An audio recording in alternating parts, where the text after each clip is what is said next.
आज शेतकऱ्यांसाठी मोठी खुशखबर. पीक विमा जमा 32,000 रुपये हेक्टरी. 15 जिल्ह्यात 10 बँक खात्यांमध्ये पीक विम्याचे पैसे जमा होण्यास सुरुवात. जर तुम्हाला पीक विम्याचे पैसे कमी आले असेल किंवा तुम्हाला पैसेच आले नसतील तर अशाने व्हिडिओ शेवटपर्यंत बघा. तब्बल 15 जिल्ह्यांमध्ये शेतकरी बांधवांच्या खात्यामध्ये 32,000 रुपये थेट या बँक खात्यांमध्ये पैसे जमा होत आहे. यामध्ये आता यवतमाळ जिल्हा आहे, चंद्रपूर, पुणे, वर्धा, हिंगोली, वाशिम, धुळे, नंदुरबार तर अशा जिल्ह्यांना मोठा फायदा. आता ज्या शेतकरी बांधवांनी पीक विमा फॉर्म भरलेला आहे, ज्यांची भरपाई मंजूर झालेली आहे, ज्यांनी ई पीक पाहणी केलेली आहे, बँक खाते आधारशी लिंक आहे, ज्यांचा अर्ज अप्रूव्ह आहे, तर अशा शेतकरी बांधवांच्या खात्यात पैसे तर जमा होत आहे. जे की टोटल क्लेम पेड 28,544. हे तुमच्या क्षेत्रावर इथं अवलंबून राहणार आहे. तुमचं किती क्षेत्र आहे, किती क्षेत्र बाधित झालेलं आहे यावरती तुमची भरपाई ठरवली जाणार आहे.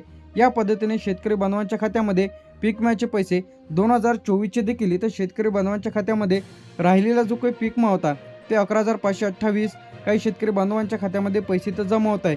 आता यामध्ये जे काही तुम्ही लाईव्ह टोटल क्लेम पेड 16,042. तर आता तुम्ही लाईव्ह चेक करा की तुमच्या खात्यामध्ये पीक विम्याचे पैसे आले की नाही. या खात्यांमध्ये टोटल क्लेम पेड आता पीक विम्याच्या ऑफिशियल पेजवरती जाऊन लगेच चेक करा. पीक विम्याचे पैसे शेतकरी बांधवांच्या खात्यामध्ये पैसे जमा होत आहे. आता या बँक खात्यांमध्ये जे की 10 बँक आहे, यामध्ये state bank of India, bank of Maharashtra, central bank of India, bank of Baroda, Punjab national bank, Canara bank, union bank of India, Indian bank, HDFC bank, ICICI bank तर अशा बँक खात्यांमध्ये पीक विम्याचे पैसे शेतकरी बांधवांच्या खात्यामध्ये 32,000 रुपये या हेक्टरीप्रमाणे पैसे जमा होत आहे. असं नाही की सर्व जिल्ह्यात एकाच वेळी पैसे इथं येणार आहे. आता यामध्ये जे काही जिल्हे आहेत, पुणे आहे, नंदुरबार, वर्धा, चंद्रपूर, यवतमाळ, भंडारा, गोंदिया, धुळे, हिंगोली, वाशिम, रायगड, सिंधुदुर्ग, पालघर आणि गडचिरोली निधी टप्प्याटप्प्याने शेतकरी बांधवांच्या खात्यामध्ये थेट पैसे इथं जमा होत आहे. कशा खात्यामध्ये?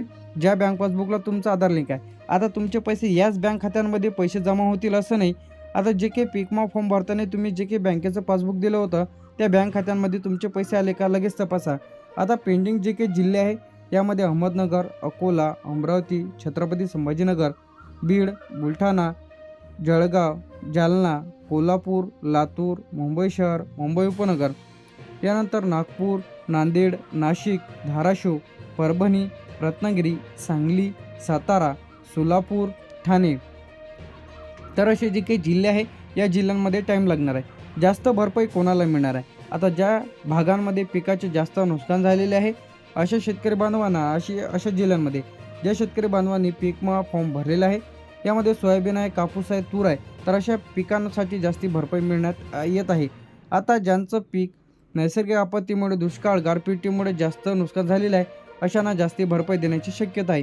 याचप्रमाणे आता सोयाबीनसाठी काही भागांमध्ये 8,000 ते 25,000 रुपये प्रति हेक्टरी, कापसासाठी 10,000 ते 30,000 रुपये प्रति हेक्टरी, तुरीसाठी 8,000 ते 20,000 रुपये प्रति हेक्टरी, मक्यासाठी 7,000 ते 18,000 रुपये आणि इतर पिकांसाठी यामध्ये कमी जास्त होऊ शकते. जर तुम्हाला पीक विम्याचे पैसे आले नसतील तर ह्या गोष्टी लगेच तुम्ही तपासा. यामध्ये काय तपासायचं आहे? आधार लिंक आहे का, बँकेची KYC केलेली आहे का, अर्ज तुमचा अप्रूव्हल आहे का, 7/12 ई पीक पाहणी केलेली आहे म्हणजे पिकाची नोंद आहे का, बँक खाते सक्रिय म्हणजे चालू आहे की नाही, लगेच तुम्ही बँक खात्यामध्ये चौकशी करा.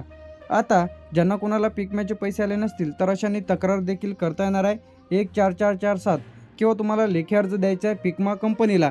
सर्व तालुक्याच्या ठिकाणी पीक विमा ऑफिस इथं आहेत, आता उभारण्यात आलेले आहे, तर तिथे द्यायचं आहे प्रतिनिधी महोदय, पीक विमा कंपनी शाखा. याचप्रमाणे तुमच्या तालुक्याचे नाव लिहा. तालुक्याच्या ठिकाणीच तिथं ऑफिस आहे, तिथं नेऊन तुम्हाला हा लेखी अर्ज या पद्धतीने लिहायचा आहे. तुम्ही याचा स्क्रीनशॉट काढा. पीक विमा भरपाई रक्कम खात्यात जमा न झाल्याबाबत अर्ज. महोदय, मी खालील सही करणारा किंवा करणारी तुमचे नाव लिहा, तालुका, गावाचे नाव, जिल्हा. आता मी हंगामासाठी पीक विमा भरलेला असून आता माझा अर्ज क्रमांक, पीक विम्याच्या पावतीवरचा ॲप्लिकेशन ID नंबर इथं टाकायचा आहे. माझे पीक यामध्ये सोयाबीन आहे, कापूस आहे, तूर आहे, उडीद आहे, मूग आहे, जे काही असेल, गहू आहे, हरभरा आहे, खरीप असेल किंवा रब्बी असेल असून पीक विमा अंतर्गत पात्र असून अद्यापही माझ्या खात्यामध्ये भरपाईची रक्कम जमा झालेली नाही. आता शेतकऱ्यांचे नाव लिहा, अर्ज क्रमांक, आधार क्रमांक, बँकेचे नाव, खाते क्रमांक, गाव, तालुका, जिल्हा, संपूर्ण माहिती तुम्हाला इथे लिहायची आहे आणि यासोबत तुम्हाला आवश्यक कागदपत्र जोडायचे आहे. यामध्ये पीक विम्याची पावती, आधार कार्ड, बँकेचं पासबुक 7/12 आणि पिकाची नोंद म्हणजे तुम्हाला द्यायची आहे. आता हे जो लेखी अर्ज आहे हे तुम्हाला तुमच्या तालुक्याच्या ठिकाणी द्यायचा आहे. मोठी आनंदाची बातमी म्हणजे पात्र शेतकरी बांधवांच्या खात्यामध्ये निधी आज सकाळपासूनच जमा होण्यास सुरुवात झालेली आहे. असं नाही की सर्व जिल्ह्यात एकाच वेळी येतील. 7 ते 15 दिवस देखील इथं पीक विम्याचे पैसे जमा होण्याकरिता लागू शकते. 32,000 रुपये हेक्टरप्रमाणे शेतकरी बांधवांच्या खात्यामध्ये थेट DBTद्वारे डायरेक्ट बेनिफिट ट्रान्सफर याच्या माध्यमातून पैसे खात्यामध्ये जमा होत आहे. तर लगेच तुमच्या खात्यामध्ये टोटल क्लेम किती झालेला आहे लगेच तुम्ही तपासा. सर्व शेतकरी बांधवांसाठी 15 जिल्ह्यांमध्ये पैसे जमा होत आहेत. त्या बँक खात्यांमध्ये 32,000 रुपये हेक्टरप्रमाणे पैसे आले आहे. लगेच तपासा.